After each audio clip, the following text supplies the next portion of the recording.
సక్సెస్ని ఎలా అసెస్ చేస్తారండి? అంటే what is the reason? Can you అంటే సక్సెస్ ఎలాగ అనలైజ్ చేయటం?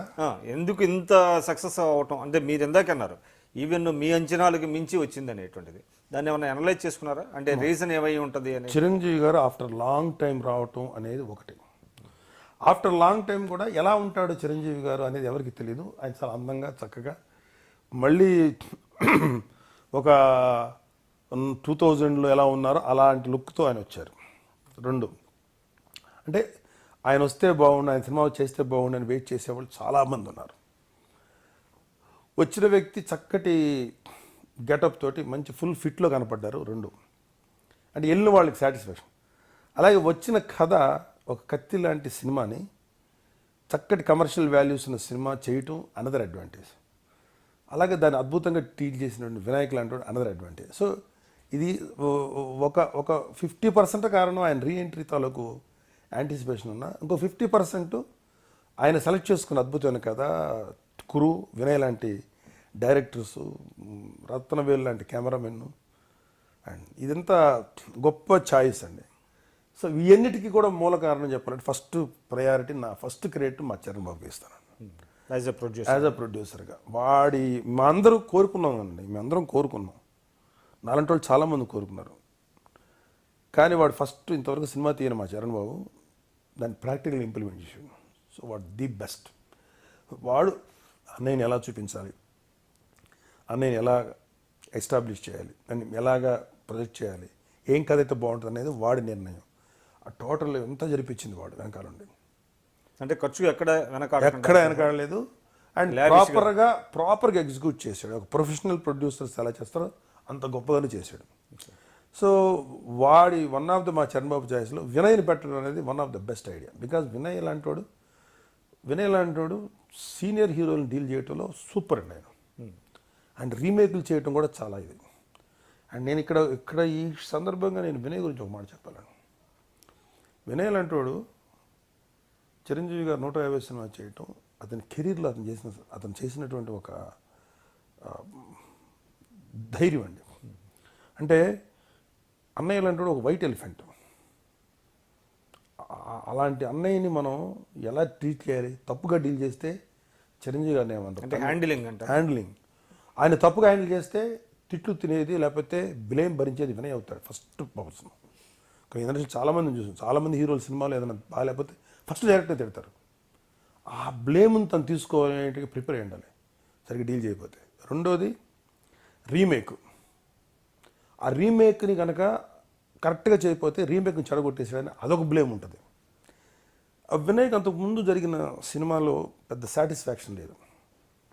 ఆ చిన్న ఆ తృప్తి లేనటువంటి పొజిషన్ తనున్నాడు మెంటల్గా. ఈ మూడింటిని బ్యాలెన్స్ చేసుకుంటా, అన్నయ్యని జాగ్రత్తగా డీల్ చేసుకుంటా ఆ సినిమాని ఈ రేంజ్ సక్సెస్ తీసుకురావడంలో ఈజ్ వన్ ఆఫ్ ద అతని యొక్క అంటే 100% టాలెంట్ చూపించి 100% అతను ఎఫర్ట్స్ని పెట్టేశాడు, లైఫ్ ఎఫర్ట్స్ని పెట్టేశాడు. ఈ సక్సీడెడ్. సో తన యొక్క ఈ సక్సెస్లో is one important factor. And అద్భుతమైన కథ బై మురుగదాస్. సో ఇవన్నీ కూడా 150 కాంట్రిబ్యూట్ చేసినాయి. సో ఇంత మంచి కథ, రైతులకు సంబంధించిన మంచి పాయింట్, సోషల్ మెసేజ్ ఉన్న పాయింట్. సో ఈ సినిమాకి 150 కోట్లు ఏంటంటే, ఇంకా ఇప్పుడు నాకు తెలిసినంత వరకు ఇప్పుడు ఆల్రెడీ 150 crore క్రాస్ చేసేసిందని నాకు తెలుసు. ఎలా అంటే ఇప్పుడు వీళ్ళందరూ కన్వెన్షనల్ లెక్కలు చెప్తారండి. మన అరవింద్ గారు చెప్పినా, లేకపోతే మా చరణ్ బాబు చెప్పినా, దే అనౌన్స్ కన్వెన్షనల్ లెక్కలు. అంటే ఒక థియేటర్లో ఒక సినిమా ఫుల్ అయితే 2000 రూపాయలు వస్తుంది అనే లెక్కలతోటే చెప్పిన అకౌంట్ అది. అంటే గ్రౌండ్ రియాలిటీ లేకుండా చెప్తారు. గ్రౌండ్ రియాలిటీ కాదు, వాళ్ళు థియేటర్ లెక్క ఏంటంటే, థియేటర్ 1000 రూపాయలు అనుకోండి కలెక్ట్ ఫుల్ రేటు. ఆ 1000 రూపాయలు ఎంత వచ్చిందో చెప్తారు తప్ప యాక్చువల్గా చాలా థియేటర్స్లో ఫ్లాట్ రేట్లు పెట్టి అమ్మేశారు. అంటే 1000 రూపాయలు రావాల్సిన థియేటర్లో వాడు 10,000 వచ్చింది వాడికి. బట్ అతను ఏం చెప్తాడు, 1000 రూపాయల లెక్కే చెప్తాడు వాళ్ళకి. ఆ 1000 రూపాయల లెక్కలతోనే చెప్పిందే ఆ మొన్న వచ్చిన అమౌంట్. ఈ 9,000 లెక్క అసలు రాదు. నేను చెప్తుందంటే ఆ లెక్కలన్నీ వేసుకుంటే కొన్ని హైర్లు బయటికి రాలా. ఈవెన్ నైజాంలో కూడా కొన్ని హైర్లు ఫుల్గా రాలా. అవన్నీ లెక్కలు వేసుకున్నా, ఎన్ని చేసుకున్నా it will go more than ఈ పాటికి అది 150 కోట్లు దాటిపోయిందని నాకు తెలుసు. సో నాకు తెలిసి అది 175 to 200 crores గ్రాస్ చేయాలండి. నాకు తెలిసి 125 to 150 to 200 crores మధ్యలో గ్రాస్ చేయాలి. దాటిపోయింది 150, సో 200 లోపల గ్రాస్ అవుతుంది. మినిమం షేర్ వచ్చేసి 120 to 150 దాకా షేర్ వచ్చే అవకాశం ఉంది ఫుల్ రన్లో. ఇది నా అనాలిసిస్. ఐ థింక్ ఆల్రెడీ మొన్న ఎవరో చెప్తున్నారు వీళ్ళ కన్వెన్షనల్ లెక్కల ప్రకారమే 95 ఎంత క్రాస్ చేసింది అన్నారు. బట్ నా లెక్క ప్రకారం అది 120 దాకా క్రాస్ చేస్తుండాలి షేరే. సో అది తెలుగు ఇండస్ట్రీకి అది ఒక అద్భుతమైన సక్సెస్ అండి. We have to feel, we have to respect that success, because industry new year బిగినింగ్లోనే అన్ని మంచి సక్సెస్లు. అది బాగా ఆడింది. మన శాతకర్ణి ఈజ్ రన్నింగ్ వెల్ అండి. అది టెలింగ్ అబౌట్ మీరు అట్లా కాదు అంటే చాలా అంటే అంశాలు చెప్పారు, అంటే కాంట్రిబ్యూట్ చేసిన ఫ్యాక్టర్స్ దీనికి. అంటే గౌతమిపుత్ర శాతకర్ణి ఇది ఒక రోజు వ్యవధిలో రిలీజ్ కావడం వలన అభిమానుల్లో కూడా ఒక రకంగా ఇంకా దీన్ని బాగా సక్సెస్ చేయాలనేటువంటి పోటీ అటు ఇటు ప్రజల్లోనూ కూడా వస్తుంది వచ్చే, అది కూడా ఒక వన్ ఆఫ్ ది అంటే కాంట్రిబ్యూటింగ్ ఫ్యాక్టర్ అయి ఉంటుంది సార్. అది ఒక రకంగా దానికోసం అయితే బాలకృష్ణ సినిమా ఉంది కాబట్టి ఈ సినిమా చూడాలనేది కాదండి.